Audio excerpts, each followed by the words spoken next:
بسم الله الرحمن الرحيم.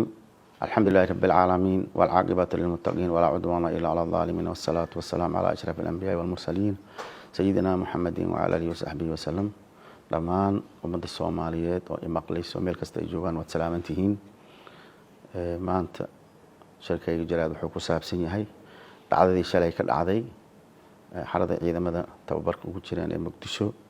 Arrintaas ummadda Soomaaliyeed aad ugu xumaatay. Waxaan rabaa in ma aragtay hadalka jeediyo. Marka hore waxaan leeyahay dhammaan intii ku dhamatay Allah u naxariisto, intii ku dhaawacantay Allah caafiyo.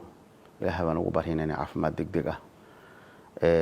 Waxaan runtii ummadda Soomaaliyeed muddadan dib aad ugu faraxsanayday sidii ammaanka isu bedelahayo ciidamadan qalabka sidii iyo dawladda u howlgaleen yani si ummadda Soomaaliyeed xorriyad u helo nabad u hesho ma aragtay yani dadaalkii la geystay oo aad ugu faraxsanaa ma aragtay in shalay arrintaas si kadis ah markay arrintaasi timid aad loogu xumaaday ummadda Soomaaliyeed aad arrintaas ma aragtay dareen kale ugu abuurtay.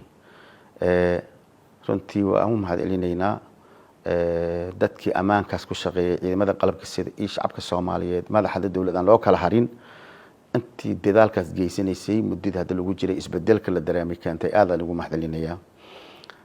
waxaan ambaaraynaynaa falkii fulinimada lahaa naxariis darrada ahaa diin laawada ahaa oo shalay dhibaatadaas lagu gaarsiiyay ciidamada qalabka sida ee ummadda Soomaaliyeed u shaqeynayay xorriyadooda iyo noloshooda iyo sharaftooda difaacayay in ma aragtay bahal ahlu naar ah oo nafti hilaaga ah soo dhaxgalo oo dadkaas sida lagu dhabaatay aad iyo aad baan u ambaaraynaynaa waana ka xunnahay.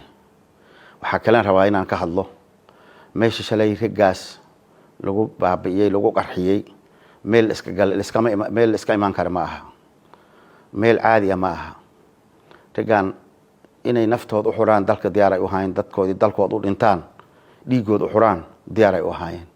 haddii dagaalku dhiman lahaayeen ummadda Soomaaliyeed Allah u naxariisto bay dhihi lahayd yani wax niiduma kama qabi lahayn.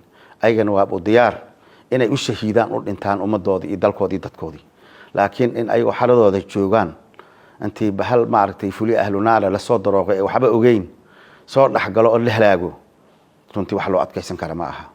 meeshaas waxa ka muuqata mas'uuliyad xumo ka muuqata oo ma aragtay waan ogahay saraakiisha dad daacad ah dadaalahayo aad u sharaf badan waa ku jiraan xaqiiqada waa ogahay. laakiin khaa'imiin inay arrintaas fududeeyeen shaki weyn ay kaga jira arrintaas wax loo dul qaadan karana ma aha. yani ciidan waliba markuu cusub yahay oo markaas la tababarayo waxa ku jiri kara dad aan la garanaynin, dad oo ma aragtay hatta soo darsadeen yani argagixisada soo darsatay ayaa ku soo dhaxgali kara. laakiin ciidan is yaqaano hal guuta u badan oo kul is yaqaano qof inta iska soo dhaxgalo is qarxiyo arrintaas shaki weyn ay abuurtay. saraakiish iyo dhammaan ciidamada amniga qaabilsan ee daacadda ah waxaan amrayaa waxaan farayaa si adag u farayaa arrintaas baaritaan xoog lagu sameeyo.